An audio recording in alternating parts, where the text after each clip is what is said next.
Bismillah, Assalamualaikum warahmatullahi wabarakatuh. Kembali lagi di kelas 11 TKJ pada mata pelajaran Teknologi Layanan Jaringan yang membahas materi pada bab 2. Baiklah, sekarang saya akan melanjutkan materi pembahasan sebelumnya, dan ini merupakan pertemuan terakhir untuk membahas materi di bab 2.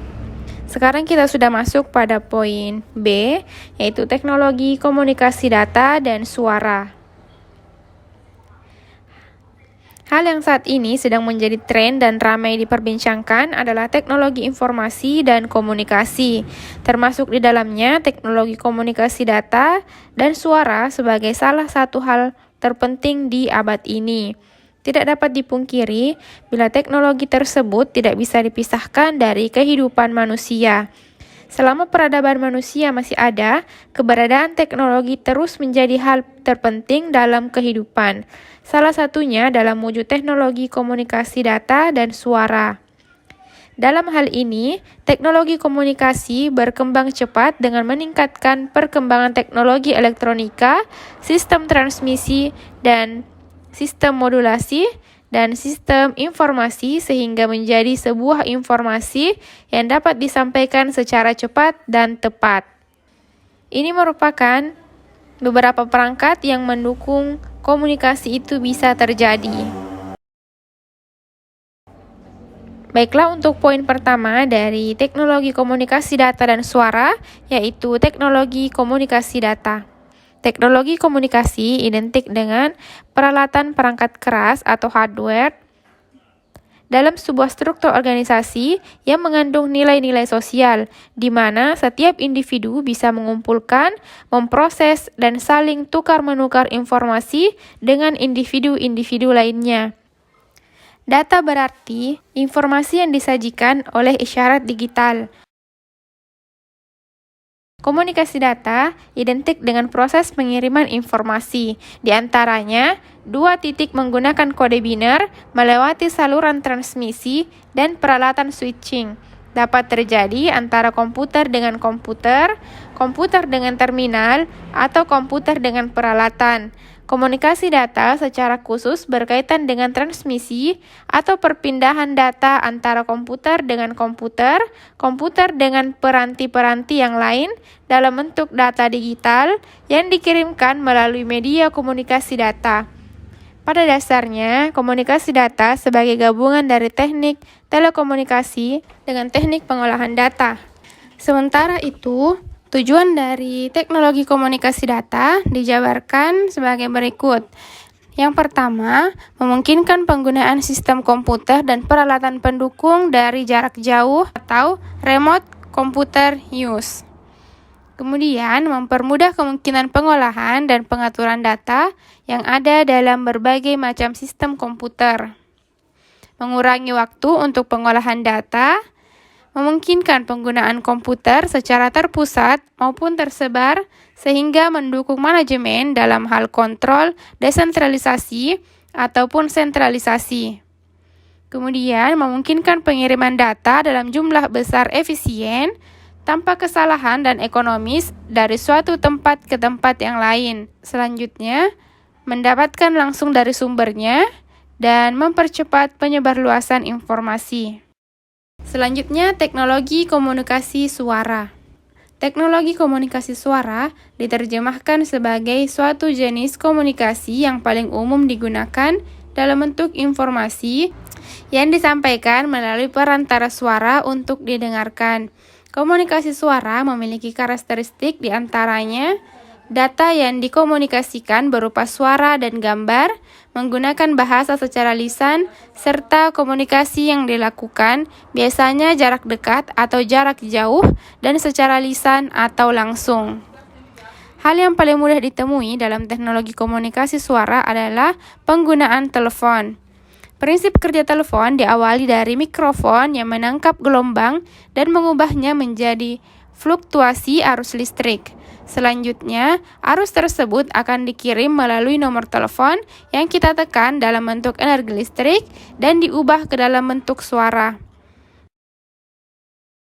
Beberapa ciri khas dari komunikasi suara antara lain hanya bisa ditangkap oleh indera pendengar, bersifat verbal atau langsung, tidak adanya visualisasi, adanya media penghantar suara, dapat dilakukan hanya pada jarak tertentu, dapat dimengerti, memiliki frekuensi, digunakan untuk menyampaikan informasi, dan informasi yang dikirim dapat diterima. Adapun bentuk komunikasi suara, yang pertama yaitu bentuk komunikasi radio amatir. Informasi yang dipancarkan ke segala arah, tetapi jumlah pengirim dan penerima informasi terbatas pada mereka yang memiliki izin beroperasi. Informasi bersifat pribadi, misalnya orari. Kemudian, bentuk yang kedua yaitu komunikasi radio antar penduduk. Untuk bentuk ini, hubungan komunikasinya bersifat pribadi, jangkauannya terbatas, dan kerahasiaannya tidak terjamin, karena semua pesawat penerima sistem komunikasi dapat menerima informasi yang disampaikan, misalnya rapi intercom. Kemudian bentuk yang ketiga yaitu komunikasi telepon. Bentuk ini bersifat pribadi murni atau niaga, jumlah informasi yang disampaikan tidak terbatas, kerahasiaan terjaga, jarak jangkauannya paling luas, dan menggunakan manajemen pertukaran, misalnya telepon dial handphone. Kemudian bentuk yang keempat yaitu komunikasi radio panggil. Bentuk dari komunikasi ini digunakan untuk memanggil penerima yang merupakan pelanggan dari pengirim dengan jarak jangkauannya terbatas, misalnya pager. Kemudian, bentuk komunikasi yang kelima yaitu komunikasi siaran radio. Bentuk ini informasinya dipancarkan ke segala arah dan siapapun diperbolehkan menerima informasi tersebut. Informasi yang dikirimkan bersifat umum, misalnya radio RRI. Kemudian, bentuk terakhir yaitu komunikasi radio dua arah. Bentuk komunikasi ini informasinya terbatas pada pengirim dan penerima yang beroperasi dengan saluran atau frekuensi atau gelombang yang sama dan jarak jangkauannya terbatas, sehingga sifat pribadinya dapat terjaga, misalnya handy-talkie. Adapun syarat komunikasi suara atau syarat-syarat terjadinya komunikasi suara yaitu adanya pengirim atau receiver, di mana pengirim ini maksudnya pihak yang mengirimkan informasi, misalnya pesawat telepon, telex, terminal, dan lain-lain. Tugasnya adalah membangkitkan berita atau informasi dan menempatkannya pada media transmisi. Syarat yang kedua yaitu adanya media transmisi, yaitu media yang digunakan untuk menyalurkan atau mengirimkan ke tempat tujuan atau penerima, misalnya saluran fisik atau kabel, udara, dan cahaya.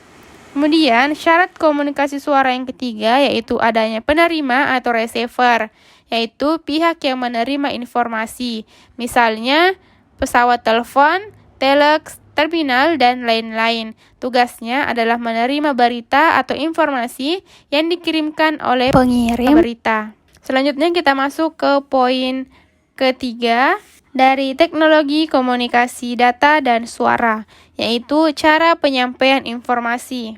Cara penyampaian informasi diwujudkan dalam bentuk komunikasi dari titik ke titik, point ke point communications, dan dari satu titik ke segala arah broadcast communications.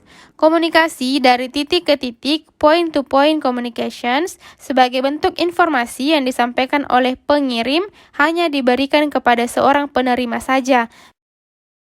Misalnya facsimiles, telex, telepon, dan pager.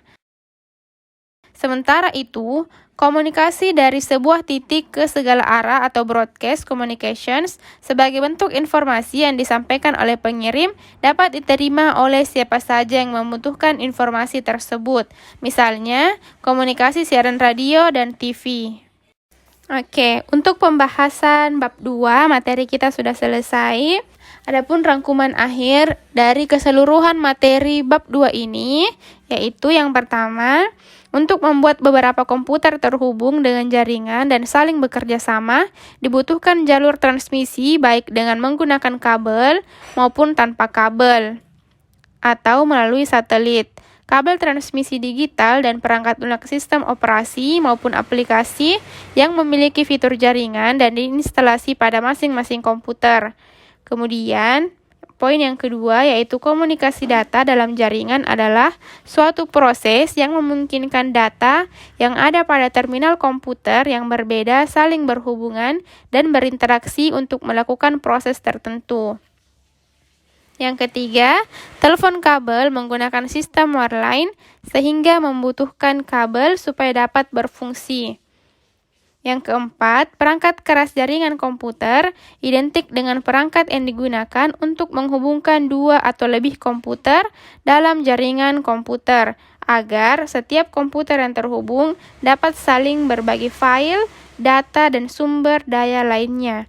Dan yang terakhir yaitu BTS, Base Transceiver Station, identik dengan sebuah infrastruktur telekomunikasi yang memfasilitasi komunikasi nirkabel antara peranti komunikasi dan jaringan operator. Sementara itu, BSC merupakan peralatan yang digunakan dalam mengontrol BTS.